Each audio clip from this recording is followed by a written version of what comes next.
Could LeBron James have stopped the Titanic from sinking in 1912? To figure this out, we need to break down three categories. A. Why LeBron is capable of this. B. What actually happened that night on the Titanic. And C. How LeBron changes everything. First up, so why is LeBron even qualified for this? During the 2012 season, LeBron averaged 27 points per game, 8 rebounds per game, and 6 assists per game.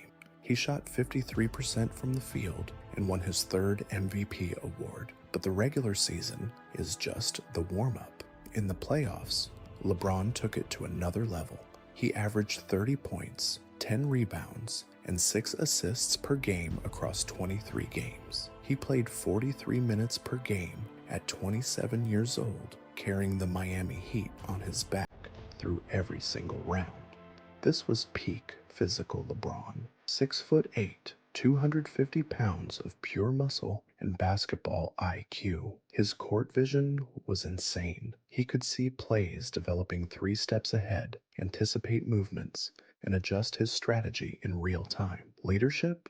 LeBron dragged an entire franchise to success. When things got tough, he elevated. Game 6 against Boston in the Eastern Conference Finals, facing elimination, LeBron dropped 45 points and 15 rebounds.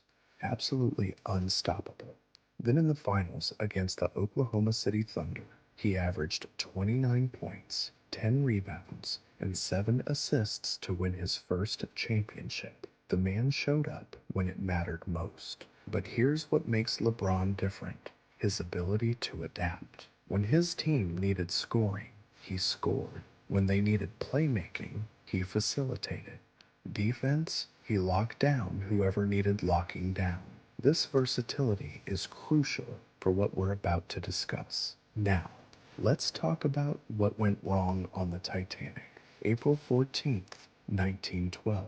The ship was cruising through the North Atlantic at 22 knots, which is roughly 25 miles per hour. The crew had received multiple iceberg warnings throughout the day, but Captain Edward Smith kept the ship at full speed. Overconfidence. The Titanic was considered unsinkable, built with 16 watertight compartments. The designers claimed it could survive 4 compartments flooding. That night at 11:40 p.m., Lookout Frederick Fleet spotted an iceberg dead ahead. He rang the warning bell 3 times and called the bridge. First Officer William Murdoch ordered hard to starboard and reversed the engines. Too late. The ship struck the iceberg on its starboard side, creating a series of openings below the waterline. 6 compartment tiers flooded. The Titanic could survive 4, not 6. Within minutes, the ship's fate was sealed. Water poured in at 7 tons per second. The bow began sinking, pulling the stern upward. By 2:20 a.m., just 2 hours and 40 minutes after impact, the ship split in half and disappeared beneath the surface. Over 1,500 people died. Only 710 survived, mostly because there weren't enough lifeboats. The ship carried lifeboats for 1,178 people, despite having over 2,200 passengers and crew on board. So what went wrong? Poor decision-making under pressure, ignoring warnings, inadequate safety measures, and most importantly, no one with the vision to see disaster coming and the leadership to prevent it. This is where LeBron enters the picture. How does LeBron prevent the Titanic disaster? Let's break this down. First, information processing.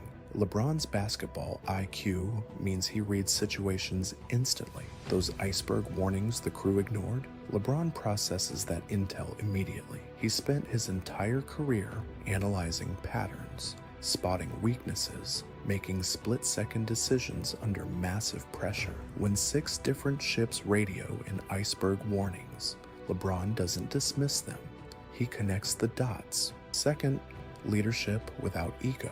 Captain Smith's fatal flaw was overconfidence in an unsinkable ship. LeBron's different. He's been doubted his entire career, called a choker, questioned at every turn. That builds humility. When LeBron's on that bridge and warnings keep coming in, he He doesn't let pride dictate strategy. He slows the ship down. Simple as that. But what about the actual moment of impact? Here's where it gets interesting. LeBron's reaction time is superhuman. We're talking about a guy who can contest shots, switch defensive assignments, and process offensive schemes in milliseconds. Frederick Fleet spotted that iceberg at 11:40 p.m. In our timeline, he rang the bell, called the bridge, and the ship turned too slowly. With LeBron's court vision, he spots it earlier, maybe 30 seconds earlier. That's enough time to turn sharper, reverse engines faster, avoid the fatal gash entirely. Think about his Game 6 performance against Boston. Elimination game, everything on the line, and he took complete control. That's the mentality you need in a crisis. The Titanic crew panicked. Officers gave contradictory orders. Lifeboats launched half empty because no one took charge effectively. LeBron doesn't freeze. He's been in pressure situations his whole life. Fourth quarter, down by 3, entire season, riding on the next possession.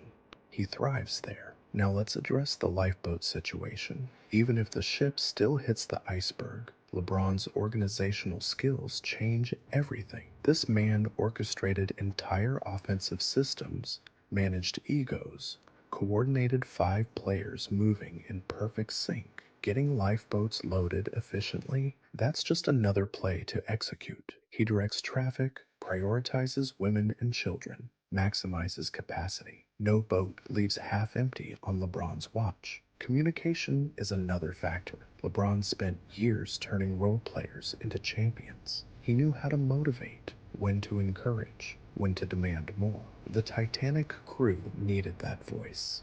Someone who could cut through the chaos, give clear directions, keep people calm but moving with purpose. The real question isn't whether LeBron could have helped, it's how many lives he saves. Does he prevent the collision entirely with better decision making and faster reactions? Probably. Does he at least minimize casualties through superior leadership and crisis management?